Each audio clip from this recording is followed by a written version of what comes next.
possibly. Nails done.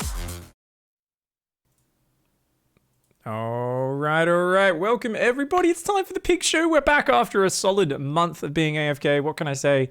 I've been swamped. My schedule has been absolutely monster moded by all of these crazy late night, middle of the night online casts. But thankfully, esports is rolling again. And I do want to get the show going. So we actually have a special episode today. It is from Silver to GM in under a year. And we've actually got a guy who started as a Twitch chatter in my chat when I was like, this is just a nice guy in the community. Keeps asking interesting questions, keeps getting better at the game. And then I was like, oh, he's in the tournament brackets. Oh, he's almost GM. Oh, he's GM now. Oh, he's beaten Future in a best of 3. Oh, he's beaten Goblin in a best of 3. He keeps stealing my MMR as well in Protoss vs. Protoss. And you're making me want to go back to proxy roboing. So without further ado, this is Ryan, guys, and we're going to just kind of unpack a little bit of what improving at StarCraft is about with someone who, I mean, it started playing in just the last year and a half, just over a year and a half, right? So, I mean, welcome. Thanks for coming on the show, man. Yeah, awesome. Thanks for having me. I'm Ryan. I started playing, I first got introduced to the game around, I think it was September of 2018. I played a few games with my friends, and then I stopped playing for like that entire year. And then around like January of like January like 11th, something like around there, I actually started playing the game commonly. And then I think if I remember correctly, by December I had GM MMR, and then I think the season lock happened, but I was GM by 2019. Like I was GM like the first season of 2020, but I think that was still in 2019 for some reason. Damn. So that's awesome, man. And I mean, that's such an astronomical rise, and it's so recent in StarCraft 2, which is why I wanted to talk to you. We're going to get into that. I guess first of all, let's get a little bit of backstory. There's always a lot of old fans in the StarCraft scene, and there's like when I mentioned this show, there's a few people who's like, how old is he? Because there's a few 45-year-olds like, maybe I can do it as well. But, they always want to blame youth. But I think it's just application of hard work and time and effort and inundating yourself in the game. So are you 18 years old now? Actually, I'm 16 years old. Oh, Jesus. Yeah. You're even younger than I thought. Holy crap, man. Yeah. So I guess I'll just give a little backstory. I started playing I think I started playing video games around maybe the 3rd grade. I got into Minecraft, and I played that until like 5th grade. And then I think I started middle school. I played League of Legends for like all the way through middle school. I'm pretty bad at that game, I was definitely a little immature back then, I was probably chat banned multiple times, it was pretty bad. But and then I eventually just got sick of that game because of how toxic it was, and then I eventually like moved on to CS:GO, and then eventually Overwatch, then Rainbow. And I think when I back to Overwatch, and then my friends introduced me to StarCraft, and so yeah, I have a lot of experience with games over like my childhood, but none of them have been RTSs, which I find really interesting because there really was no game that prepared me for StarCraft, except for maybe I knew how to type well. That's really about it. I would have prepared me for the mechanics, so. That's so interesting, right? Yeah, because you born 2004. Is your birthday? 2003, yeah. 2003, holy shit. So that's, I like to throw that out there because that, like people like 16, they think it's young, but for all the older guys, they'll be like, they're like, I finished high school before that year. Like, oh my God.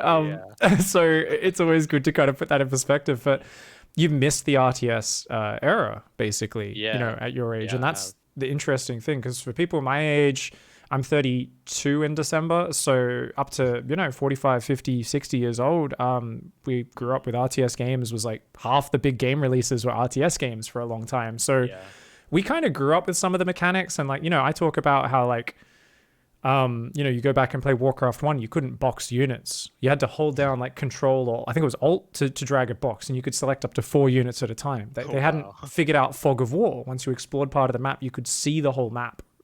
Always permanently.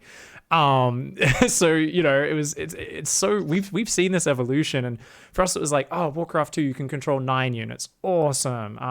Brood War, 12 units. And there's been this evolution of mechanics, and then StarCraft 2 came out.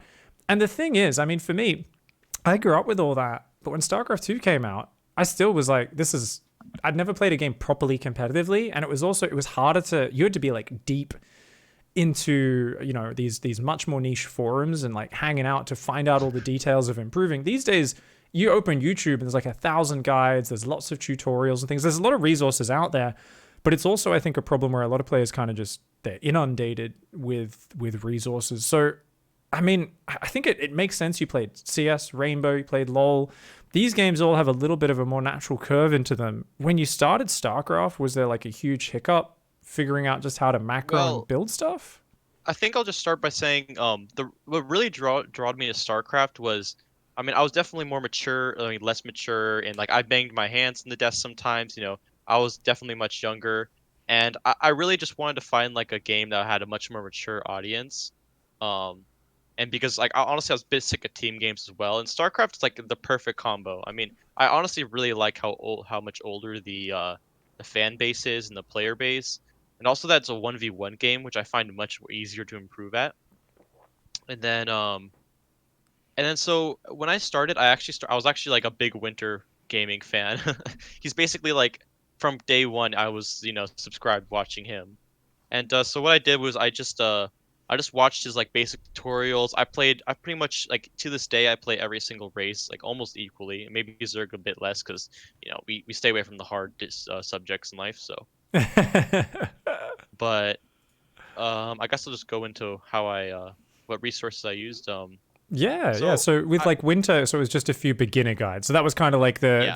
let's actually talk about that a bit though. Let's go Hmm. right back to the very beginning. Like before you Okay. even started getting masters and stuff. So I mean, you're in Silver League initially is where you got placed. Hmm. Let's start with like just general time frame. How long was it from there to say like Diamond League?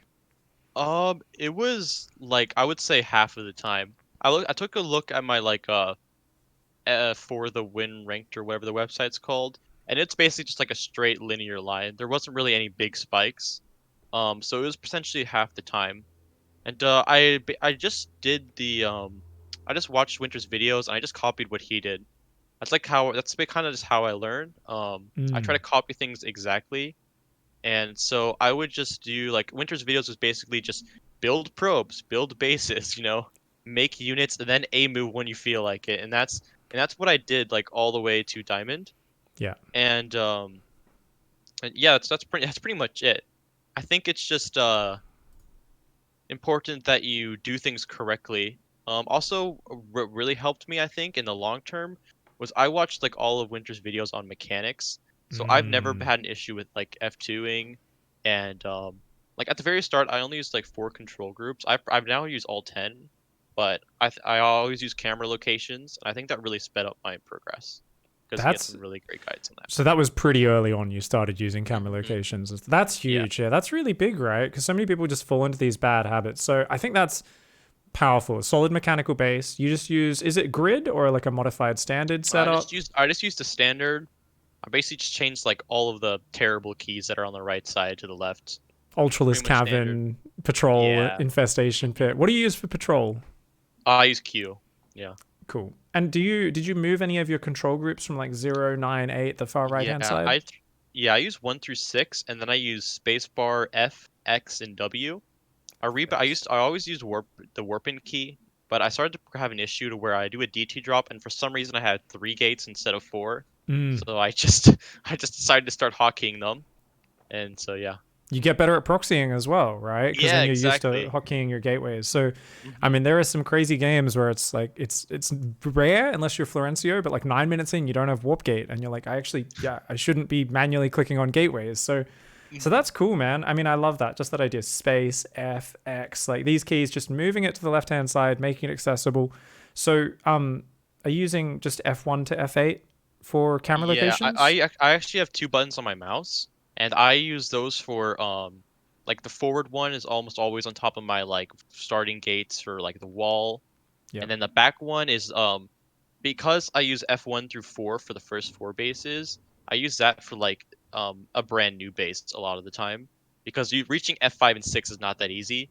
So I usually just have like a duplicate over it with that, but I use F1 through 6 for bases, and then my forward and mouse are just like temporary rally points. So is that F1 or F4 that you use for the new base?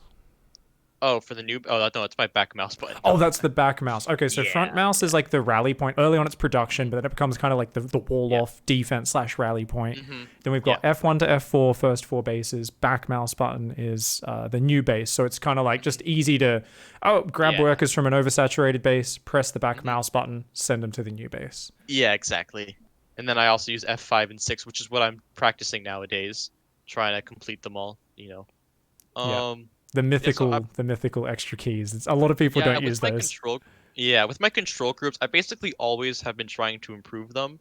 Like to this day, sometimes when I'm really tired and like not thinking straight, I literally will just copy a pro gamer's control groups and try to play a macro game. Like I'm that kind of person. Like I actually like I can like look at someone's control groups and like know which player it is a lot of the time. So I'm Mm. pretty savvy with that, I guess. But I actually started the game using only 1 and 2 for units and like 3 for production and 4 for Nexus, but now I use all 10. So it's just been like a constant progression, and as I've continued, I've also just seen a increase in my rank. So Yeah, that's cool. So is it still three production, four for your Nexi command centers? no, actually it's 1, 2, 3 for units, spacebar F, and then I use 4 for Nexus, 5 and 6 for Stargates and Robo, and then I use a W for the warp gates, and I probably use X for my upgrades. So W would be barracks as well for Terran? Yeah, yeah. Hmm. Yeah. Okay, that's awesome, dude. That's a clean setup. I really like that setup. Hmm. Yeah. If anyone has questions in chat, we'll try to take a glance at those if we gloss through this a bit quickly, because obviously it's kind of hard without actually clicking on a keyboard playing to Yeah. visualize for a lot of players who are, especially the ones who aren't as experienced. So apologies if some of this more technical stuff goes over people's heads, but I think it's all useful stuff. So solid mechanical base, you started out just using one and then you kind of steadily just added like an extra key, an extra key. So you said you've got 1, 2, 3 F and X as army keys, or Yeah, F and 1, 2, 3 space? F and X. F and X. No, Okay, no so F and space bar. Sorry. you're playing Protoss, PVZ. What do you got on those keys? Just I got 1 for my main army. I got a 2 for my War Prism, 3 for my High Templar. I'll put my flying units on F, in the later game, and then spacebar is like my run bias. Okay. And if you say the oracles, it's early game. You've got two Yeah, I put oracles. them Are on they? 2. They're on two because it's like more Yeah, your it's spellcaster. Yeah. it's a little bit of like a bad habit, honestly. I think I might try to remove that because creates a little bit of like I want to have 1 key that I'm always used to microing with, but Mm.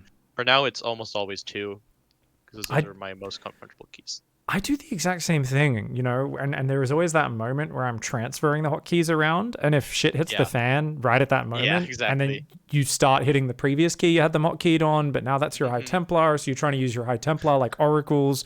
Your oracles, Yeah. meanwhile, have just flown into an army because you forgot you moved them over to the other key.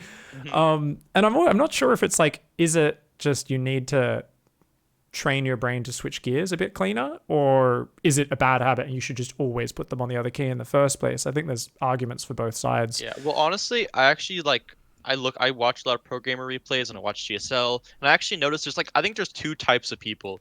There's people who have like control groups that are like number 1 is their most comfortable, number 2 is their second most comfortable, number 3 is their third, and then there's people who have like specific keys for everything, Mm. and there's always like a gray area in between. But I've basically started off as like 1, 2, 3 most comfortable. I'm gonna put everything on 1 if I can, but I'm gonna progressively move things over. Um, and then I think there's people like Showtime, for instance, who just have a key for everything specifically. Yeah. And I think that's honestly the best way to do it, but it also requires a lot more control groups. That's Like for exactly who I Zest was thinking uses of as too. well, So right? yeah. Showtime, you always see the Prism and the Oracle are on like, it's like Hmm. 9 and 0 or something. Obviously, he's using the core, so it's much more Yeah, accessible. exactly. Yeah. Hmm. It's You're really saying impressive. Zest uses a much simpler setup, right? Yeah, Zest uses literally just 2 and 3, and he'll just like he won't even hotkey half his stuff. It's kind of hilarious. Yeah. Oh, dude, I mean, did you watch much Hero last year, who's now retired to the I military? actually been watch honestly. So Hero, I know we're kind of skipping forward a bit, but Hero was like ahead of the meta, especially with Protoss versus Terran, I think. And Mm. so I actually took a little bit, and I just decided to go back and watch his PVZ, and I was like, we're gonna get something good here. And then guess what that was? That was Stalker, Colossus, Disruptor, and that's what we're getting now. So he's just ahead of it, man. That's who I'm looking at, honestly. But Yeah. yeah, I think I watched like one of his games, and it's just like all F2, and he just hockeys like some very important units. It's amazing, isn't it? The master Yeah. of he would make so many comebacks. You know, he had this comeback power, but Jesus Christ, the number of warp prisms and oracles that would fly through the enemy army when he F2'd them, you're like, Yeah. he's the guy who benefited so much from the pervert mode on the observer. Like, you Oh, know, really? because like the whole point is you could set the observer in siege mode, same with the overseer, and you won't accidentally F2 it back to your army. Yay! Mhm. And we're like, well, that's for noobs and hero. Yeah. You know? It's like, and one of the best Protoss players in the world as well, Mhm. right? Yeah, Oh man, definitely. I think that's so cool though that you built those good habits, because I mean, you see it with players who don't set them up. Like, I always criticize Dark as one of the greatest players, whose Vipers never survive past an engagement, right? Like, because he just chucks them in with his Corruptors and just A moves them in, throws his spells if he chooses to remember it, and they never recycle, right? Yeah. Whereas I look at someone like Cyril, who's a bit more like, and sometimes he'll throw them away as well if he's got more important things to focus on, but he's like so much more methodical with trying to manage Yeah. everything very manually and that sort of stuff. And Cyril's actually a guy as well where fluid control groups. He's a guy who has his favorite control groups and he just Yeah. swaps them. But that's like what I said before about, like, do you just need to switch gears so you don't get confused? It feels like Cyril never gets confused with what he's switched his gears to. He's like, no, this Yeah. control group's the flanking squad now. That's the counterattack squad. And you see him just swapping his keys around. And sometimes I'm like, whoa, he does that a little bit more than most Yeah, he players like do. takes his queens and are on 2, and then they're on 4, and then they're on his like tilde or whatever. And Yeah. I for me basically, I think his is much more fluid. But it's basically in the early game I have a specific keys that I use for stuff, and then once we get to the mid game we'll use certain stuff, and then in the late game it's like, okay, we're gonna use some very specific stuff so I can have everything control groups. It's basically just like phases. I think a great example of this is, I don't know how much Parting you watch, but Parting in the early game he has the craziest control groups, and they just are constantly changing till the late game.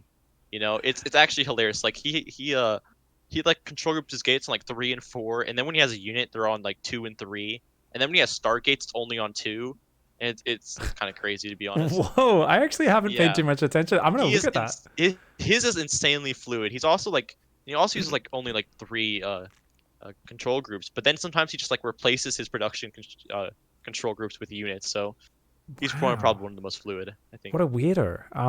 That's so strange. I love that. So I think something we can pick up from this as well is you've really watched a lot of the pros and a lot of streams, and Yeah. you've really tried to pick things up as you go. And I guess there's been a lot of putting those into practice as well. Actually, on the mechanics, before I finish that point, idle worker and select all army, because I wanted to Yeah. ask this before I forget. Those- Are they unbound? So I actually think, like, I think I recommend this like literally everyone. For select all army, it's actually useful to find stuff. Like, I will use it to find my oracles and hockey my phoenix and my warp prisms that are flying across the map. All right, but it should not be on a key that you can click with one button. I use Control D, and that makes it to where you can access it easily, but it's easier to slap your units on a control group to micro instead of having to do the same key combo, right? Mm. And so it creates like a really easy habit and that's what Parting does. And I just copied it from him. I mean, my reasoning I came up with later, but I mean, I think that's what people should do, is have it in some way that they have to use maybe Shift F, Control D, just whatever Yeah. you want, Some where sort of it's not thing where key. it's not going to accidentally be pressed, and it's also you do need to do a double button press. It's just a Yeah, little exactly. bit. That's the whole point. Yeah, no bad habit of just, I'm just gonna pull it for everything I'm possibly doing, right? Yeah. That's cool, man. So idle worker is unbound? Yeah, it's just on caps lock. I actually think Idle Worker is insanely useful. People that unbind it, I don't understand. Yeah, control. I mean, I don't have it bound, but I click on the button. I control click that button a fair bit. Is that ideal? I'm like, I probably could put it on caps lock, to be honest. Thankfully, when you use if I it, the was using fight's it. usually over. So. It's so funny because I could probably look in my core setup. There's probably an accessible key that actually is idle I think worker. yours is like 6 or something. Yeah. Maybe 6. Ah, okay, yeah, that makes sense. Yeah. Control 6. Ugh. screw learning that. I'm just gonna keep clicking. Yeah. We don't need Lazy that. caster, you know, I'm washed up. I've got my old man excuses, right? No, We're we'll like, just keep clicking the Overlord speed while we're at it too. the funny thing is I know the button for it and I've learnt the button Yeah. and I just don't do it. So bad. The bad random player habits, man. I've actually made a couple of my teammates change their control groups because I'm like, you used to use P and L for Overlord speed and layer. Oh my God. Yeah, it's like freaking like across the keyboard. Yes. Hang 10, man. Heck, Hey. man, I'm time for like, Overlord speed. Like I'm scouting. you should. It's like the generic tip for anyone who wants to get better at StarCraft. If you have to hang 10 to do a hotkey combination, Yeah. it's not good. Like, Yeah. Solar, fix your hotkeys. Solar. Obviously, I told that story when we had Lambo Oh on. yeah, Right? I've seen that clip. He just It's just like, what is he? I'm like, I could not understand what he was doing. And I was like, oh, it's the patrol path overlords to dodge Ravager bios. I was like, this is so silly. Oh yeah, that was hilarious. Can you default a key to select all idle workers? Chat was asking. I don't think you can. I think you've got to control click the Yeah, button. it has to be control. I actually experimented with this by making it also a key combo, like a 2 button, but it doesn't work. So Okay, unfortunately, fair enough. Okay, so there's been a lot of watching streams though. Getting back to how did we improve so goddamn quickly? yeah. So you started obviously learning some mechanics, and then you kind of added them in gradually as you went. Lots of watching streams. Yeah, so obviously Winter was a big influence early on. Did you watch the Day 9 dailies? Did you go back and watch many of those? I've never watched them until recently when I was trying to play Brood War for a bit. Played a couple games and I realized the mechanics weren't easy, so I stopped doing that. But I never watched Day 9, so it was basically all Winter until Hearthstone. Like when I was in Diamond and like Low Masters, Hearthstone's YouTube channel came out, and I mean, I guess I was going a bit of tangent, but not to jump the gun or anything. But basically, what I did was I picked a build order for every matchup, and I also have been doing this too now with Terran and Zerg, with Lambo and Uthermal's channels. So I'd recommend those three. You know, Hearthstone, Lambo, Thermal. Pick your character, and pick a build order that has a pressure in the early game, a mid game, and late game. You shouldn't even get to until your GM. Like I only now get the late game. And so what I did was I would pick a build order and I would completely master the early game, like pro gamer level. I would pretty much win every game, or if I messed up, I would just lose there, and it would create some nice short games that I could have like really nice benchmarks. And I did that all through Diamond and Masters until I got GM, like just the early game. That's how like down I got. And then once the players got good enough to where I was doing really well, but they were holding, then I would move on to the mid game, which is basically like the phase that I'm in now. I'm more in the later part now, but that's what I would really recommend, and that's what I did. Is just pick builds that you can execute early and get a lead. And down to the tiniest details is what I'm really picking up there, right? Like it's so a lot of people, I think they go, oh, that's too hard, or that is. And StarCraft's a vast game, but I think one of the most important things is putting your blinders on and focusing on one thing at a time. And I mean, early game, that's still pretty vast. There's still a lot of micro things, interactions, dealing with stuff, but just having that attention to detail. So when you were first learning, say, a build order of Hearthstone's YouTube, was it like, I got to get my 66 pylon at exactly, 5 minutes and 13 seconds? Was it that level? Well, yeah, it was. For me, it's more gas counts. Like, I basically just think of things in order, and I would, like to me, most things are all the text. At least for Protoss, it's almost always gas. So this 100 gas, we do this. This 100 gas. Once you have our text structures down, I just have the order done by muscle memory, and because I play the game often enough to where the games are short, so I also get more reps. It just kind of becomes ingrained in my muscle memory. And but yeah, it's pretty much down to the exact. And so by doing this, I think what's going to happen is what I do now, I actually play a lot of build orders now, and they're all to the same level, even though I have done nearly as much practice with them. And so I think people that are trying to improve need to just stick with one build, and they need to get it really well mastered. Because once you get the GM, sure, then learn 2 build orders, right? But you don't need any more till you get there. So especially for the opening, right? Like the first, like you can have a 5-minute block at the start that you just, and that's your opening for PvZ. That's your opening for PvP. that's your opening for PvP. So 3 different build orders in terms of the opening, right? Like, did you ever just have the one opening build order in No, like no, I silver and never did gold? that. You always had a Maybe when I different was one. like silver. I don't really remember that much back then.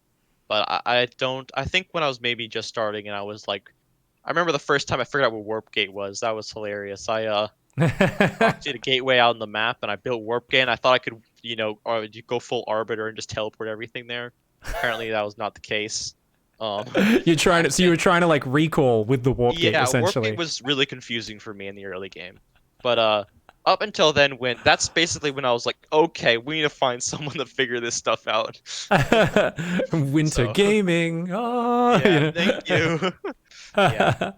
And then so yeah, I kept doing these builds. And then once I got in the high masters is when I like first learned the whole 12 pool. Like I would literally just lose these games and be like, okay, whatever, you can stay at your low rank mate. Um and I would just accept that I would lose these cheeses, and I would just continue to master my builds. And then I eventually like surpassed Winter in skill levels, so I found a new streamer, which was you, and imparting. Well, Like you're if gonna I'm have being to go, honest. you've already gone past me departing at Oh this no no point no! now. Until I can get to like yours, like I mean I don't really watch Protoss that much, but your Terran and Zerg is still extremely good. And I learn so much every time, so I still we have a long ways before then. Uh, but yeah, and then what was I saying? So you And then move past Winter, you got past his skill level at that point, yeah. and then you moved on to parting as well, and my Hmm. stream, and then parting and so on. Yeah. But yeah. So you were kind of just following these build orders down to the tiny detail, and you were putting your blinders on, right? Yeah. Like you said, you're like Alistair 12 ball, shrug shoulders. So I think it seems like you did really well is you moved the goalposts. You rather than saying I gotta win this game, it was about can I perfect this build? Like you were Yeah. sharpening your knife, right? You were just there honing your skills at that build order, and you didn't care at all. Like 12 pool came and killed you. You're like, cool. Did I hit my build? You're like, would you like Yeah. check the replay and just be like, well, gateway was on time, Nexus was on time, blah blah Yeah, blah. because basically what would happen is unless it's insanely fast, like a 12 pool, at like Masters 3, I would just be doing my build and I'll hold their one base 19 drone link flood just by building like 2 units on my wall and having gates up in time. And Yeah. so that's why I think for pretty much like unless you're like a top 1%, Masters player, right? Just do your build, right? And also a little bit I do find interesting is I think when I got StarCraft it's like my peak of my maturity as I got a bit older. And so I used to actually like really hate losing, but now I just kind of I feel nothing to be honest. It's kind of great. I really feel nothing. I do so I check like every replay and it makes improvement quite easy. So yeah. Yeah, well, that's a big thing, is because so many people are like, but how do I stop this one thing? And they get Yeah. so wrapped up in how do I stop this? And sometimes I like look at it and like I remember sometimes someone was like, look, man, my 2-on-1, I died to this Baneling bust in this one ladder game, and like, how do I make it solid? This build isn't good. And I was like, wait, how many times did this happen? I'll be doing a coaching session, and I'll be like, well, it happened one game, but Yeah. I clearly can't stop it. And I go, wait, let's look at this replay. Wait. He didn't know what you were doing, and he happened to hit just when you were halfway across the map with all your units, and he ran in at that moment, Yeah. and you died. And I go, that's a 2% situation that he happens to attack you right as your whole army's in the worst possible position. I'm like, Hmm. that's something where the superpower to get better is to just go, shrug your shoulders and go, how often is that going to happen? You don't even try Yeah, to solve it. Like, exactly. StarCraft's a vast game. There's 1,000 things that can go wrong, right? So it teaches Yeah. you, it's like losing is just always going to happen, number one. And number two, you can only consciously handle so many things to focus on and try to improve at, right? Like you've got to keep your zone of control on something. And the thing is, it forces you to give up a sense of control, right? There's Yeah. areas you can't handle everything that happens, right? So it's like, I think sometimes you come to StarCraft, you've been playing Counter-Strike, you've been playing Overwatch, LOL, your teammates are all shouting at each other, Yeah, everyone's blaming exactly. each other. You think you did a really good game, but you're not 100% sure because maybe you should have Yeah. played differently with how your team was playing. Yeah, it's really hard to improve in those games to be honest, because every game is so inconsistent. Honestly, I don't think in StarCraft, I guess there's like for me like talent. is maybe in StarCraft is maybe it's easy at the start and then you're interested in it. Mm. But I think in like Overwatch and LoL, it's like all talent, honestly, for the most part. I don't know how they possibly learn so fast. Like they obviously are doing learning, but in StarCraft, like I think anyone can be GM, to be completely honest. Like all you have to do is just put on your blinders and focus on the builds, honestly. So Excuse that's me. what I love about StarCraft. Yeah. I mean, the thing is, I think for some people that's counterintuitive though, right? Because hmm they kind of go, okay, cool. Like I'm in charge of the outcome now. But then they lose a Yeah. game and they want to have absolute control and make sure that never happens again. And I mean, to some extent, that drive can be useful, right? To say, well, I'll make my build more perfect and stuff. But I Yeah. think the problem comes with a lot of people when they they think they're big brain enough to be like, well, I'll find the strategy that stops everything. And Yeah. Yeah. yeah, that's I not really think. possible. hmm I think a lot of people they try to come up with their own build orders and strategies, and I think you can if you like disruptor drops, okay, and you just like, dude, you can't stop it from coming. You have to do disruptor drop. There is a professional build out there just for you. Every lock to its key. But people trying to come up with their own builds and strategies is not the way to improve. I think because the Mm. pros have figured out so many things that you don't even realize in your games. Like for instance, a DT drop, which is what I do a lot. You don't die to roach builds because you just have DTs. And I didn't realize this when I started playing, but they've already figured that out. And that's why you can often cut units and Yeah. stuff like that. So they've already figured out stuff. I think. Well, that's actually a very interesting point because I always tell people figure out your own builds. I think it's a great way Yeah. to enjoy StarCraft, to have fun, to learn more about the game. But you're absolutely right. If you want to get good at a game and you care about improving as quickly as possible, Yeah. it's way slower, right? Because you're figuring things out in isolation. I mean, you look at how slowly strategies developed in early Brood War when there wasn't Yeah. streaming and videos and there was less people playing and less people on the forums. People just didn't get good nearly as quickly. People were hanging around figuring out basic things, and it's like, whoa, building extra bases for workers for a base and then transferring them is a mind-bending concept. Like there's basic concepts where now there's such a big shared knowledge pool, you want to dip into that. And that's why, I mean, there is something to be said though for figuring out your own builds and your own twists, because you can figure out a lot from copying people, but you do need to sometimes, if you just copy the pro gamer stuff, there are lessons you miss out on as well, right? So Yeah. like you said, units can be cut, you might not necessarily know why. So even as you're doing this and you're copying pro gamer builds and you said, okay, yes, you put your blinders on, surely there were times like, well, my build keeps dying to Dark Templar or something like that, or whatever. When did you start adding adjustments in? I mean, you said you just kept dying to 12 Yeah. pool and not really caring. Yeah. Surely you, at some point, you started to come up with some, at least minor basically adaptations. When Hearthstone created his 12 pool guide video. Once I had a great example of how to do it, that's when it happened. And that's basically like everything for me. Honestly, like I'm gonna be completely honest. Like I only recently, once I got GM, actually started thinking about the game when it comes to like I'm always thinking about it, but like in the middle of the game thinking of what I should do. Or like I'm sorry, I mean like when I'm at 3 bases, I would always attack at 3 bases pretty much, but now I'm actually starting to think about that kind of stuff. And so I think a lot of players like at the lower ranks, they're always thinking about this strategy and the unit movement and their micro, and that's great and all. But I think the way that I did it is built a really good like mechanical foundation with like mastering the builds Yeah. and getting like my mechanics really well. To now that I'm GM, which I think anyone can get to if they do, if they do it kind of how I did it at least, then they can start focusing on the strategy, and that's when it becomes like more of a strategy game, I think.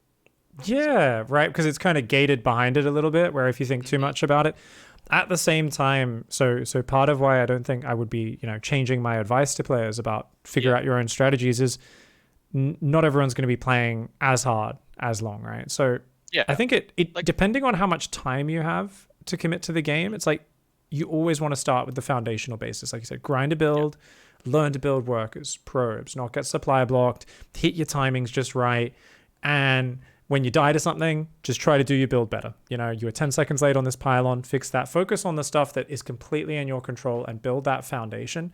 For some people, that might cut off when they're in Diamond League, where because Yeah. they only play a few hours a week, they've actually hit the point where it's like, oh, it makes sense to really just start going deep on the strategy now. You're in Diamond 3 Yeah, because that's actually. realistically, yeah, they might cap out at Diamond 1. That might be their sweet spot on the ladder for someone who's, very busy in life. Mhm. So I think it's the idea though, the structure is the same. You've got to do the fundamentals first, right? Because if you start engaging with the strategy and you're just unable to do basic things, it Yeah, doesn't come together. yeah, I 100% agree with that. I was literally honestly about to say some people maybe are not capable of getting, maybe they only get the masters or diamond and then they start learning the strategy, right? I think maybe for me, um I am very like spatially gifted. Like not like super like gifted, but like I'm really good at like spatial math, and that's why StarCraft like really works for me, and especially builds, and like I can manage things all over the map really well. And so I think some people maybe just have it to where they can only get the diamond with Mm. that before adding in the strategy. But yeah. Yeah, I think that's an interesting one actually. Like visualizing the map and where your units are, right? Like Hmm.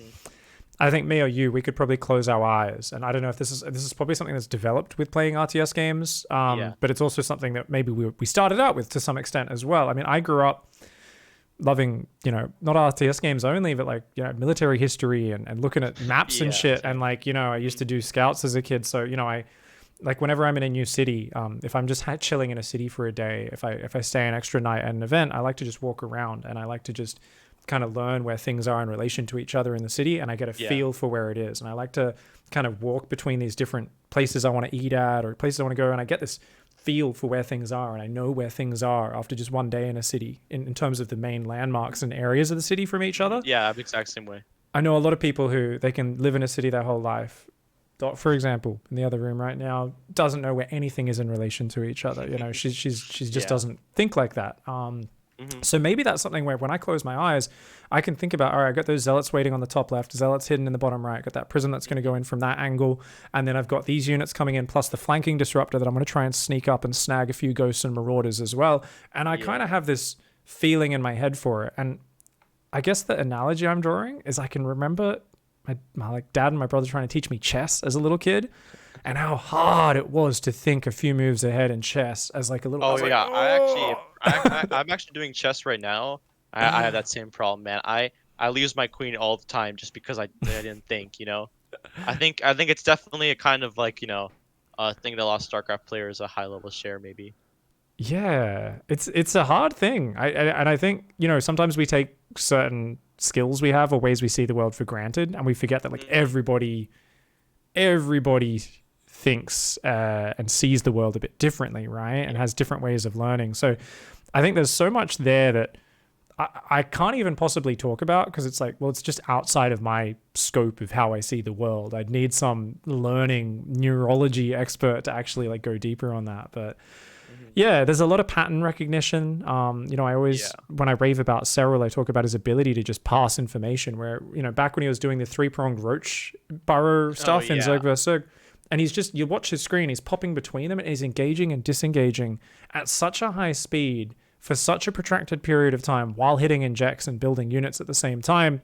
And his opponents could never keep up. They'd always end up taking a bad fight in one area while running away from the good fight elsewhere. Whereas he's like, no, pull back. I'm outnumbered. Pull back. Go back in. I'm still outnumbered. Pull Yeah. back. Go back in. Now I have the numbers. Commit. And he's burrowing other roaches around at the same time. And I was like, he's got no time. It's just pattern recognition. He just sees that not as many roaches as me, but it's also the visualization because he knows how many roaches are reinforcing into each of his armies. And there is some crazy maths going on in your head of tallying up where things are and how much and where the good fight is. So it's this really intense thing, which, people are like, you're an expert at StarCraft, Pig. And I'm like, I don't understand this. It's something I can Yeah. do to a certain extent. I can appreciate the best players doing it. I don't fully understand exactly what we're doing. Hmm. Yeah, like a lot of time, like I think a lot of my decision making is, did I see a pro player do this in this situation? That's why I think it's really important that people watch a lot of StarCraft if they want to be good. I think because the meta is so stable as it is, I watch a lot of StarCraft, so I see almost every situation for the most part, like to some extent, to where I know what to do. And basically I don't even think about it sometimes because I'm just like, oh, Zest did a Warp Prism drop here. Okay, let's go, boys, let's do it.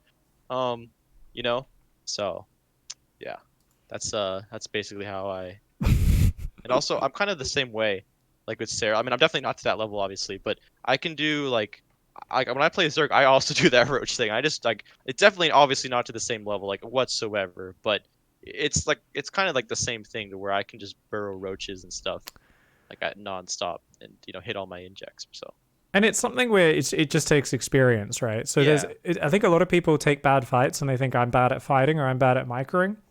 Like a lot of people think micro and engagements, it's like, oh, I just can't click and micro well enough. And I'm like, okay, well, for some people, it's like, I'm like, it's really not that hard. Like, and I always recommend my like how to get better micro pig daily video. And people are like, well, this is so mundane because I spend like 10 minutes talking about how you just need to get used to just constantly right clicking. Because the number of players who say they don't have good micro and they're like, move the mouse, click. yeah, Move the mouse, click. I'm like, what are you doing, buddy? Like, you're clearly having to think about each click. This should just be muscle memory. It's just whenever you're moving your mouse around, you should just be spamming right clicks and the units follow the mouse. There shouldn't be yeah, I have to make a decision each time I do a click. There's that level. But then there's also, it's all systems that you set up and you do automatically. yeah, I recognize I want concave here. Me go box click, me go box click. yeah, And it's a very simple thing to do once you've practiced it a bunch of times, right? Setting up a concave is not that hard. Recognizing when and where to do it within the game, within the context, it adds another layer. So I think one of the things is I've even noticed in my play, I go, this is too hard. Sometimes I set up an artificial barrier. I say, I can't do this. It's too fast. I'm too old, or I don't practice enough anymore, right?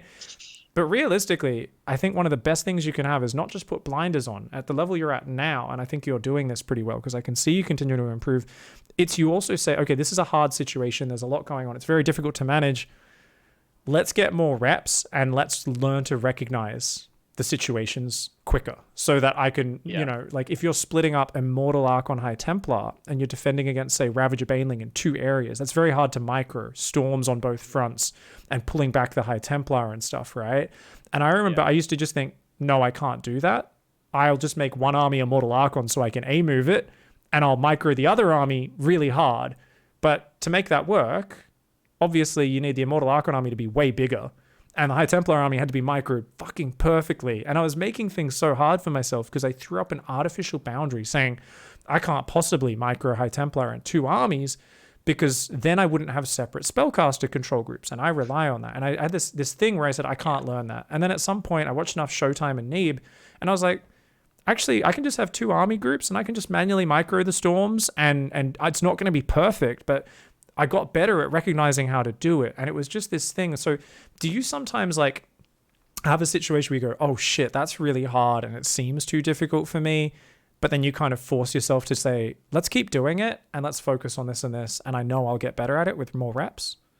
yeah. Currently, like that's honestly just scouting for me.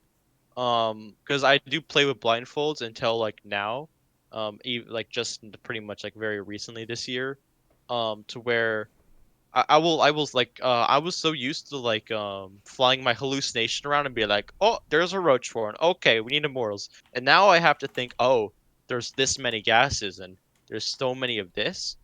And to where I don't need to change anything. I just need to make sure that I'm paying attention enough. And Yeah. and so yeah, it's basically just, pattern recognition for me. Because of how I learned, which was just just doing the builds really well. Yeah, and I think it just once you start adding that in, right? So you're starting to recognize the right patterns more and more, and just get better at it. And I like what you said earlier as well. You because you've had such a fundamental foundational nature. You built your basics, your mechanics, and it was all just winning off the early game. And then you started now you're in this mid game stage. Where even in the last few months, I've noticed you've gotten a lot more comfortable, right? It was always a pretty quick timing attack to some extent.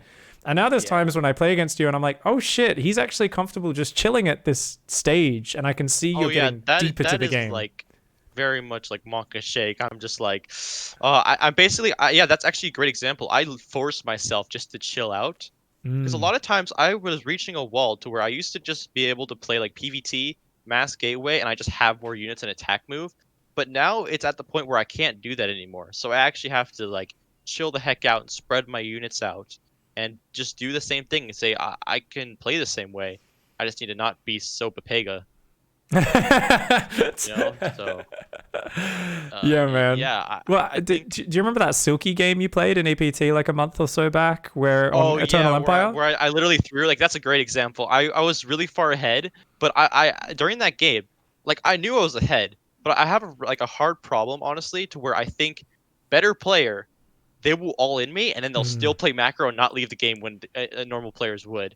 And then I'm like, mm. oh, I just gotta kill them, because I think for me, a lot of the things is because I played such early game strategies, I would be scared of letting the other person not have to defend my next timing, and so I would just immediately attack, even though I shouldn't. So lately, I've been trying to work on that, literally just by just losing games, trying my best to get comfortable with it. I think it's something where, yeah, that's a point where, because you were playing so good in that game, and I remember you just kind of, yeah, Yeah. getting way ahead, and you just kind of got over eager, and you just weren't going to the next step. hmm You've been watching much Australia recently? Not that much, but one thing I want to say is that I'm really proud that I'm able to get ahead in those games, Yeah, and then I throw it. Okay, I don't care, honestly. That's a win in my book. All right. I'm gonna completely honestly. I yeah. honestly, after that game, I was like, huh, we almost won. All right. Well, So you dicked a yeah, Roach Hydra timing. You fucking yeah, destroyed it. It was so sick. I was like, I think Ryan's being a bit too greedy. And you're like, the fucking gateway's kicking, the stasis yeah, traps are down, the units are warping in. You got these Immortals Archons with batteries. yeah. You just crushed this timing and killed it. It was great. And yeah, it was just like, oh, let's just have a bit more experience there, not mind screw ourselves into. Yeah. I got to go attack now, and like you had so much money, you just didn't add more Yeah. gateways and stuff. And For me, it's yeah, like, sorry. For me, no, it's yeah, like, yeah, continue. yeah, for every minute is like a block, all right? And so, like, for now, like, let's just say, um, my blocks are all green, all right, up until like 9 minutes. And so if I play a professional and I get to 10 minutes and it's still green and I'm doing great, that's the win, all right? Hmm. That is success, all right? It doesn't, like, I will maybe eventually, if I continue, be stats and be all green all the way to 20 minutes, right? Yeah. But saying that, for instance, honestly, I see a lot of late game players, like, they're masters, like, oh, I'm good at the late game. Their early game is like all red. It's just terrible, honestly, and their builds are not that good. And then they get to Yes. late game, they're like, oh, I know how to position armies, right? Yeah. So yeah.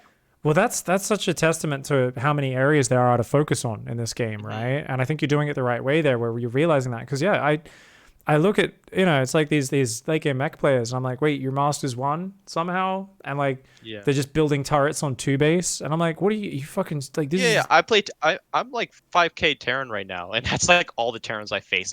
I'm like full main art, I just hate TVT. It's so bad. They all just like they go like one base, CC high ground, make tank, make turrets, yeah. expand, and watch me A move with them because I'm just trying to play my normal style. It's So crazy, man. yeah. A lot of people just focus on different things, but yeah, I mean, it's you want to focus on all those things, and like you said, I like that idea. Yeah, the lights are just getting more and more green across the Mhm. board, and you're Yeah. slowly building it up. And I think there's something to be said for players saying, "Well, I'm not as good as that player. I'm going to try and all in them in this tournament." But I also think players do that too much, right? Yeah. I think of like Risky playing Cyril recently in the season finals, and he tried to go 12 pool drone pool and a 3H before pool, and he just got fucking bopped. And I was like, Yeah. shit, man. Cyril blind counted him with pool first against like which is not Cyril's favorite build at all, but he's just like, I reckon Risky's gonna all in. And then he did his own 12 pool, I think, to kill the 3H before pool. Yeah. And I was like, the thing is, yes, his chances are very low at beating Cyril, but I also think there's something about giving yourself more experience in tournaments of playing just the macro style and saying, can I beat him or match him at this stage of the game, and at least learn something from it. So when you're playing tournaments, do you try to say, no, I do enough of that on ladder, this is just complete wild all-ins and cheeky builds? Is it you try to just cut one little corner, have a little bit of gamble to get an edge? What's your approach? Because just for context, big congrats. You've beat Future in a best of 3. You've beat Goblin in a best of 3. You're playing EPT every week. You're often taking maps off pro gamers. Obviously, you've still got a long way to go. There's a long way from GM to being a full fucking high top tier pro gamer. But you're already able to steal best of series. And I mean, to the Future one, that was a long time ago now, right? Yeah, that was a really long time ago. It was like You just after Ozcraft. you were like what 5400 MMR on the ladder at I that was point? 53. You were like the bottom of GM, right? Yeah. Yeah, I was the bottom GM. So what I did, like, I was stuck like what I do now. For instance, this is a little bit back. This one like Nightshade. I think you casted a little bit of the match for like your internet out, but it was like me versus TLO, and I played Stargate Archon Drop, the worst build probably at that time. Like it was, but it was a macro build that I liked, and I knew that I was probably going to lose that game. But what I did was I played a macro build, and I was like, this is a learning opportunity, all right? Do you know how bad I would feel if I beat TLO? Okay, to be honest, and I just like took away his chance to get actual money when I'm just gonna die to the next guy. Okay, so I'm just like, okay, we're gonna play a macro game, and do you know what I learned from that game? It's that I don't scout very well, and that I need to make sure they have a fourth base before I do my all in. All right, and so it's a really a great learning opportunity. Yeah. And then that's what I'm doing nowadays. And so like I faced Neeb recently, and I think it was like literally yesterday. And dude, I just played macro, and he was cheesing me honestly, but I learned so much about how to like I literally didn't even know that I was building probes wrong at the start of the game. I used to like always cut for the Nexus, and Neeb just doesn't stop. He doesn't care. And they just up 3 workers for no reason. There's And a power to that, man. There's a so power to that, yeah. yeah, so I literally just take them as learning opportunities. I would prefer that I just get to play macro games versus pro gamers, so I can, test my things, and maybe, maybe like that analogy, like maybe like up to 4 minutes they're all green boxes, and then like maybe have a yellow one at 7 minutes, and I need to go back and fix that, and that's what pro gamers do whenever I Mm. face them. And but back to like I guess if you want to talk about the future games and the Goblin, that was a little bit a while ago, and honestly, the dumbass build for in PvP, the proxy gateway forge. Two gate proxy plus a forge Yeah, at their Ticket third Proxy base. forge. I did that against Goblin 3 times, and it killed him. Oh my god. Goblin. He wouldn't build a forge on the high ground. He pretty much always he just wanted to build stalkers to defend, and I was like, okay. And this is like this was like I think the lowest one I got. And then versus And future, I guess he was were you blocking the wall off as well with like a no, pylon or I was something? doing is Or that I copied what Parting did. I had good execution on that too. It's just a cheese, so yeah. makes my chances a lot higher. So you just get So the I just built cannons on the low ground and then you just kill yeah, the and then I just built gateways? 2 zealots and kill the gateways before units pop out. So 2 out of 3 games I killed Mm. all the gateways before you had any units, and I just won.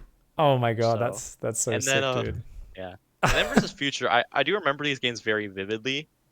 Game 1 versus Future, he actually did like a Banshee tank push, and I was just playing macro, and like a completely standard Blink 2 gate build's basically a blind counter. Honestly, it's so good versus Blink, and Yeah. I just lost. And I was like, okay, I guess we're doing this now. So the next, you remember this 3 gate robo build I did? I don't know if you remember. I cut workers get gates super fast, and Mm. and Yeah. I had like 9 stalkers at like 420, like that timing. It's a And brutal so build. it's a blind counter to Widow Mine drop. And Future is super. He's kind of like Maru, I think. He literally just plays his build super well, but he doesn't change. Doesn't prepare for the opponent. I don't think. I'm not sure about nowadays, but back then, he was really tight on his builds. And so this build, I would often have an observer. I just murder the Widow Mine drop, and then I'd kill his bunker, and I would just kite his units, and I would just win. It was basically Parting's 4 gate blink build, but it hit Mm. 45 seconds earlier with Because you don't go blink. You've got the yeah, this is what I used to call the blink no blink build. yeah, Where because in early Legacy everyone was doing Stalker Prism Harass because Zest started doing it. And then we yeah, realized, wait, if you cut probes a little bit, you can get the extra gateways like fast and just hit this brutal just gateway timing. We just elevate Yeah. into the main, just warp zealots, adepts, stalkers into the main base, whatever. And you could, I remember the first times when range pickup was new because we're having such joy in PvT because we're just like, wait, pickup was and you just picking up weak stalkers and you're ferry. Yeah. No, yeah, you just ferry. This was never a thing back in Heart of the Swarm. This was in Legacy. They brought wow. this out. So for us, we were like, wait. I remember just being like, "This is so overpowered. This is the blink no blink build. Look, guys, look at me just kill them. With blink stalkers without making a Twilight Council. I'm sure there's videos on my YouTube of me laughing while I do this because it was so novel at the time. Now it's just a normal thing. But back to the point there. I think that's really interesting. So you brought that build and you countered him. So what happened in game 3 again? Just literally did the same thing, and he didn't change his build order. No joke. Yeah. Okay, yeah, But that is also, very this also- future. Yeah. This build is what I what's it called? The 3-gate robo is what I used to get from like gold to masters with Terran, and then I learned the Zest gate, that's like 2-gate build. So I had this build really well practiced, but versus diamond players, but it worked just as well. Honestly. My So man, this is a timeless classic. yeah, it So is. yeah, there's a bit of build countering going on there. So that's something I guess over time, and since you got to GM, you started just learning what builds are good versus what builds. I'm sure you ask streamers, you talk to party, oh, what about this build? What's good versus that? Asking people I in asked Twitch so many chats. questions. It's insane.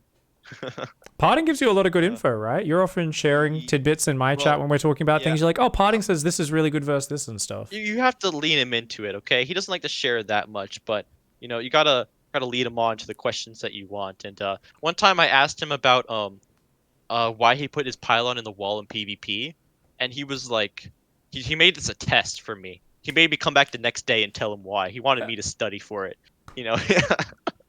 So, but I get a lot of good info from him, and so yeah, I got the test right though, so yeah, What was whatever the works. answer? Oh, it's cause for the shield batter in the low ground, and it also stops like on Eternal Empire. If you build a pylon on like that spot by the ramp, they can get a really amazing cannon rush off, and it just Mm, completely shuts it down. So nice. Okay, cool. Yeah, because it's kind of it's also a nice easy wall off. Put the pylon there, the gateway. yeah. It's not bad. All right, so I mean this is all awesome info, mate. Quick couple of questions that have been dropping in chat and are things we should Mhm. definitely talk about. So you're 16 right now. You're in high school. You've been playing for, I guess, coming up on what, a year, just a bit over a year and a half now. Well, let's see how long I've been subscribed to Parting. Let me check. How Let's many? see. How often are you playing? Is it kind of get home from school, like get Yeah. 2-3 hours a day, 4 hours a day? So I've yeah, I basically would wake up at like 6:30 every day during the school year. It's Hmm. obviously down different during Corona, but this is like a majority of time that when I was improved was during the school year. So I would wake up 6:30, I'd go to school like 7:30, I'd come home at like 5 p.m. and then I would play until 9 o'clock and I'd go to bed. So it was like about 4 hours a day, but I would think about StarCraft all day during school. Um, yeah, I bet and I remember that, man. I'd watch the start of Pig stream like in my last period class and be like, ooh, launching files. All right, let's go. So yeah. Ryan, put your phone. Is that a cell phone I see? Yeah. Did the teachers take your phones if you're No, no, using them in no. class? It's almost always like at the end of the last class. Mm. Well, I do pretty well academically, so I usually just sit in the back with like my other academic friends. Now, I'm the kind of person who literally gets all of my work done as soon as possible. I don't go above or beyond or anything. I just get all the work done, and then I be like have nothing to do for the last 30 minutes, and I just be on my phone. But Dude, yeah, I'm I so never broke any jealous. rules doing it. Dude, when I was What was your that? age, we were sitting in the back of class. Like, we couldn't watch Twitch. My phone was like this big. I could play Snake Yeah, on my phone. That's all I could do. Like Snake or Tetris. yeah. It's like, oh shit, man. So jelly. Back in the days, you couldn't get on the internet on my phone back then. Hell's no. Yeah. Oh, that's sick. So are you good at school? Like, do you get high grades? Yeah, I'm in like I pretty much take like all the AP classes. That's I like do pretty well. advanced in America. AP. Yeah, I've heard it's that from advanced TV placement. shows. AP, so AP is what gives you college credit, if you pass the test. Basically the highest of the highest classes that you can take. Cool. What are you a maths guy, science guy, English lit, history? Um, to be honest, I think I'm more of a maths guy, but um, I don't know to be honest. 'Cause all my friends, they're all smarter than me. I hang around all the smart kids, okay? And so I never know if I'm actually smart. I think I'm dumb all the time because they're just like doing their calculus in like the third grade. I'm like, okay, all right. I'm just like nodding my head. So, I think I'm definitely more of a math guy. That's cool, man. I like that. I mean, you're the average of the people you hang around. I think that's such a good saying. And Yeah. sometimes people are like, Pig, you're so smart. And I'm like, I feel like a fucking moron every time I talk to pro gamers, man. I have a Yeah. conversation with Neeb or Scarlett or someone where I ask them a bunch of strategy questions, and they say a bunch of shit that is just so logically sound and insightful, like it is the most basic thing in the world. And I'm like, oh, I guess it Yeah. kind of is if I actually thought about it that way. But like, I don't think about it that way till they tell me it. And then I'm like, Yeah. oh, light bulbs going off. So you know, it's great if you. I think it's a really powerful thing to surround yourself with intelligent people. I think you're very Yeah. capable. You know, we're herd animals. You can very easily get Mhm. stupider or smarter depending on who you spend time with. Yeah, I don't think I'm like particularly smart to be honest. I think I'm pretty average. The only thing that I'm maybe above on is like my spatial math, just how my brain works, you know. Yeah. But I think what separates me from others is I get my work done immediately, right? And then I try to surround myself with people who are just more intelligent and or have more info, more experienced. And then I'm a creature of repetition, you know. I just copy what they're doing, right? Which is why I think, you know, watching so many pro games works for me so well. Yeah, well, you seem like you're a mature machine at grinding out repetitions, which is awesome. I think that's a super useful skill for a lot of things.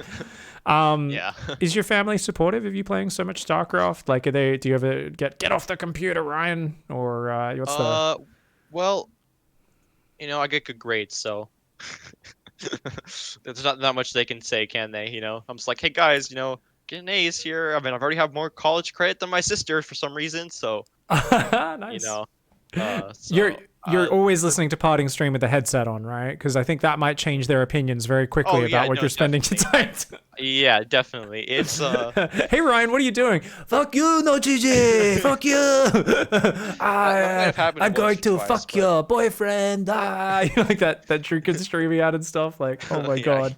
he's dude, he's just trying Koreans trying to speak English sometimes. It's hilarious. Uh, yeah. No dick twisting. Yeah, don't let the Yeah. parents find out about the dick twist, and it should be fine. That's cool though. That you know, I mean, that's the thing, right?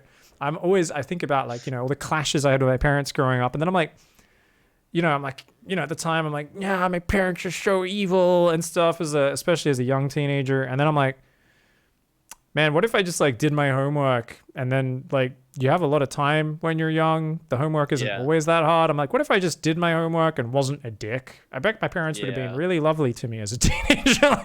I'm like Yeah. pretty sure all the clashes were purely on my head as an angsty little fuck of a teenager. So I think Yeah. it's cool that I mean you get your shit done and you get to spend time pursuing StarCraft, and that's Mhm. what's the plan? I mean, you're 16. Obviously people are like, what are Um, you gonna do? You're like, be a fireman? I don't fucking I know, don't know. right? We're You gonna don't need to see. know. But do you think you'll be a pro Yeah. gamer? Um. I mean, I would like to. To be honest, I don't know. I really like StarCraft and hope there's a StarCraft 3 or another expansion. But I'm pretty much just gonna like no game makes me happier than playing StarCraft. To be honest, it is like the funnest game to play. Honestly, StarCraft has ruined every other game for me.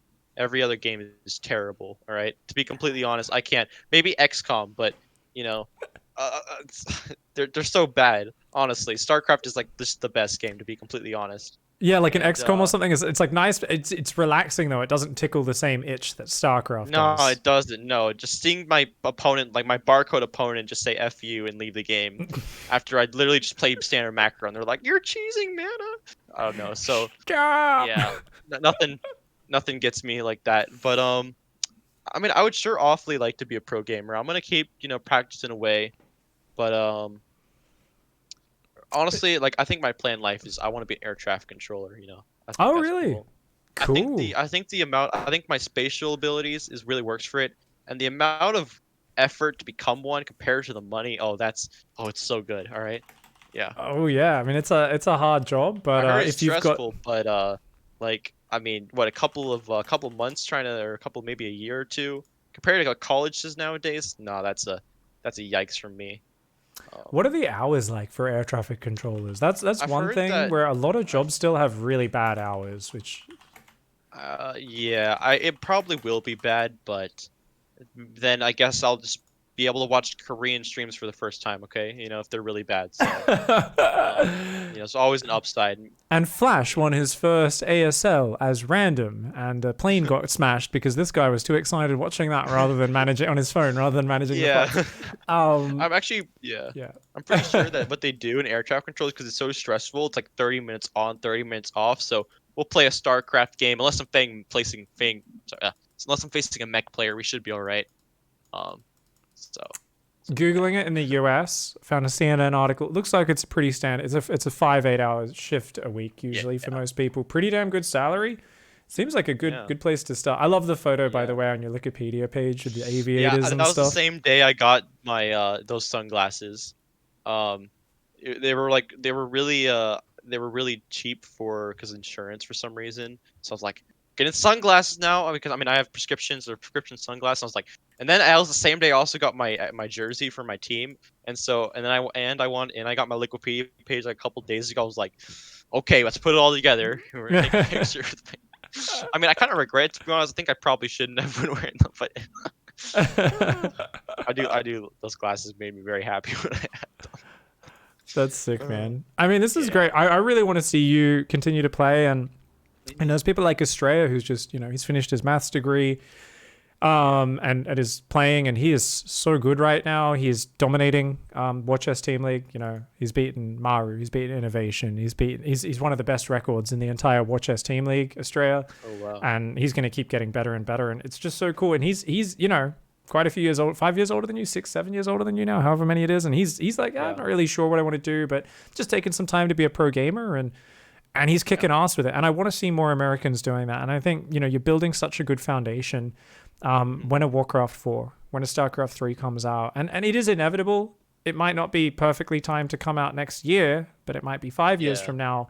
I think you'll have such a mad cache of experience to draw on, as well as talent and passion and everything. And I think there's still space in StarCraft 2 as well, for someone like you who is so motivated and practicing so hard. So I think great things lie ahead. And I don't know, man, it's so cool to see you come up this way. And 16 years old. It started playing beginning of 2019. It is now August 2020 as we do this show. You're currently about, what, 5,800 MMR on NA? Around there. Hot damn, man. That's like about rank 30 GM, something like that. Let's see. It's up there. It's right up there. It's rank 69 actually. There you go. Rank 69. I guess the next 69. The next 1 or 200 MMR. That's you fucker, man. My Protoss normally is rank 69, but you must have taken my spot. I'm sorry. I had to. At this point, now that I'm so high on the NA ladder, I basically MMR doesn't mean that much. I basically just spend my time sniping the higher ranked players to get good practice in. My man. Because they're too busy streaming, unfortunately. I'm rank 71. Can you piss off? People keep knocking me off my rank 69 with my Protoss right now. Don't worry. I'll make room for you, okay? Please do. Go higher on the ladder, please, so I can get my rank 69 back. Dude, that's awesome, man. Have you won any cash yet? Any tournaments? Yeah, I have won a few hundred, but that's awesome. Just a start. Hells yeah, dude! No, the first time you win, like even if it's $5 or $10, feels good, right? Oh yeah, it feels great. I'm telling my parents about it. I'm like, hey guys, they come home from their like 8-hour job, and I'm like, guys, I made $15, and they're like, good job, right? Oh, you actually won the contender, the Fear Dragons. Was that Fear Dragons, right? The contender? Oh no, that was a while ago. Also, I was like 5-1. It's like a rank for like people below 5-3. Okay. It's Sugar's tournament. That's Sugar's tournament. Sugar's awesome. Hosts some cool shit. Yeah, they don't. My Wikipedia has not been updated with all the tournaments, but yeah. Yeah, I remember the first $15 I won. And I was like, I was so happy, man. I was so excited. I'm always super happy. I have a smile on my face the entire time. Like after, It's the dream, man. I mean, it's going to be normal in generations to come, but we're still in the early days of esports and it growing and developing. And how friggin' sick is that you get to meet all these interesting people, talk to all these pro gamers, be part of this community. And I think it's a great place to grow up and friggin' learn a skill. I think you've already indoctrinated yourself to be immune or inoculated, I should say, inoculated yourself to losing, right? Yeah. You lose and you're like, yeah, that's it. Like, it might even be a little bit of a bad thing sometimes, but it's pretty great. Honestly, it makes me so much happier. Fail upwards, fail forwards, right? There's all these sayings though, where it's like, well, that is the best thing you can learn. And a lot of people struggle to deal with it. Just failing at shit. But that's the only way you get better, just falling over and getting back up again. So, the worst thing you can do is be afraid to try. Whereas you just seem like, oh yeah, probably try air traffic controller, gonna keep playing the game, kicking ass. Yeah. In terms of improving at the moment, do you think because you've been such a build order focused player and you've worked on those fundamentals, yes, you're learning this build counters, that build and stuff, and I think you're building a great knowledge. There's a spreadsheet in your brain of what's good versus what and how you can adjust. Do you think you might struggle to ever get that flair of like an Estrella, or a more extreme example would be a Haas or a Bly, where these guys find such unique ways to completely just take a normal piece of the build away and say, I don't need that in this meta right now, and just get ahead? One thing I would say is Cyril. Have you seen this man cheese sometimes? I think Cyril's cheeses are actually super good, right? A lot of the time. And like we see, I think Neeb can cheese sometimes really well. I think just having that really well foundation, cheesing is not hard, man. It's so much easier than macro. You can, like, cheeses are also so much less time spent that where you can get the same amount of reps as like you playing late game and through a couple of hours maybe. Yeah. So I think that the flare is it might even be unnecessary for me, at least. I don't want to be just like super flare, because one thing I'd say is my MMR, like my ranking, is extremely consistent. It's also why I don't get tilted ever, because I might lose, but the MMR goes up and down maybe 100 like in a month. Besides the upward trend, and so I think when you have those flares, like I have teammates that are like that, and they're up and down and up and down. They're all emotional and they're all like, "Oh, I'm so bad," and then they're like, "Oh, I'm so good, dude." And I think until you're in tournaments is when I have a bit of flair, when I'm not facing someone who I know I'm just gonna get stomped. So yeah, I really do think the flair is maybe once I'm Cyril or something, maybe once we're up there. I think StarCraft is still at a state to where I can play standard just better than everyone if I get to that level and win. So you're not done. You're not done sharpening the knife, right? You're still working on your fundamental skill set. You're not going, yeah, I beat Future, yeah, I beat Goblin, I'm going to win the next tournament. You're still focusing on, I have to work on my fundamentals longer. And that's like, I guess it's what's funny is it seems like it kind of comes naturally to you. You're like, well, this just obviously seems like the way to do it. And I guess maybe you've had some good role models with people like Cyril. But like for a lot of people, it's like, nah, man, let's try and get as many wins as I can. And there's that ego trip where you go up and you like, crash. That's like can rushers, honestly, to me. Dude, they can rush and they get that dopamine hit, and then they can't stop can rushing, and then we have print def.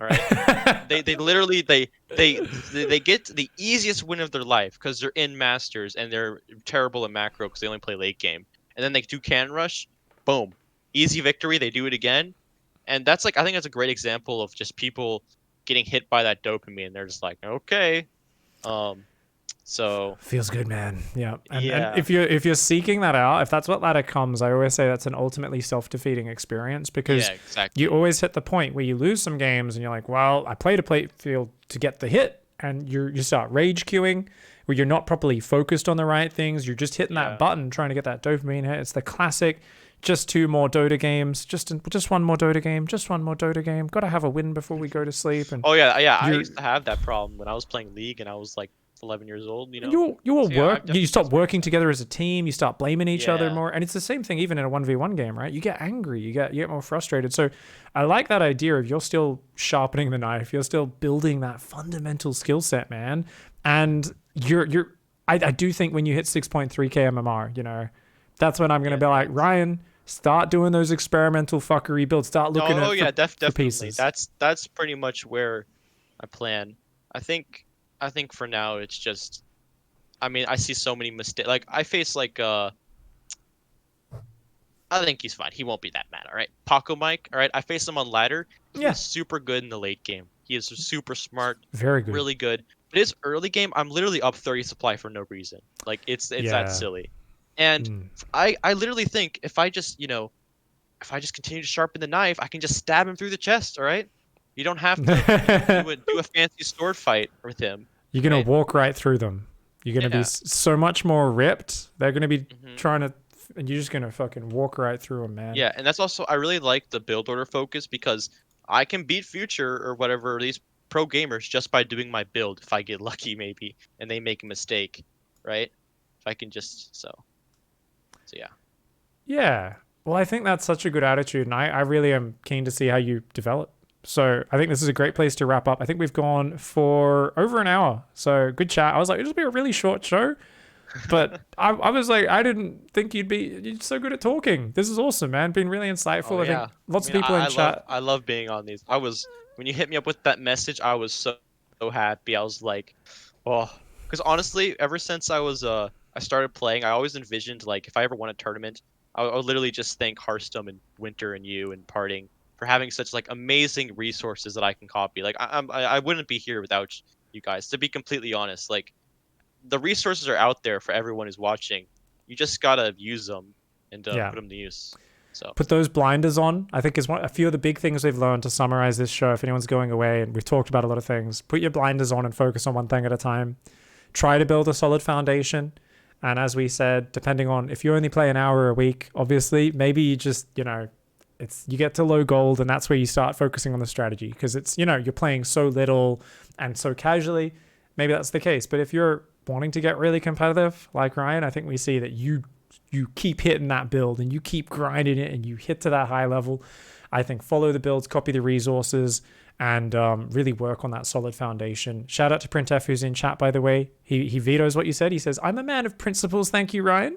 If I were playing for the dopamine rush, I wouldn't be so adamant about never expanding behind it. Printf, always in good humor and a great guy. I didn't even know he was in chat. It's kind of ironic, isn't it? He's a connoisseur. He's a connoisseur of interviews and things, and is obviously one of the most thoughtful players about StarCraft, where I think we can all learn from his spreadsheet. So thanks for hanging out. Thank you, everybody, for watching this show. We really appreciate it. Any shout-outs before you go, mate? Yeah, I do stream sometimes. I've been doing it a little more. It's my Twitch is just double check. It is Ryan SC2. Yeah, Ryan SC2. My Twitter for some reason is SC2 Ryan because someone else stole Ryan SC2. So, and otherwise, yeah, I do stream a bit. I really appreciate a follow or something. It really makes me happy. So. Yeah, So, yeah, guys, get on it. It's if you're watching on YouTube, it's down below in the description. Go give it a click, open it up, give him a follow. We've got all of those links there in chat as well. If you are listening on the podcast, hopefully those are in the podcast notes as well. I'll try to make sure they get in there. But yeah, follow SC2 Ryan or Ryan SC2 on Twitch and Twitter. Thank you very much for joining me. Thank you everybody for watching this show, and hopefully we'll be back with another show without such a long delay before the next one. Yeah. Good night, guys.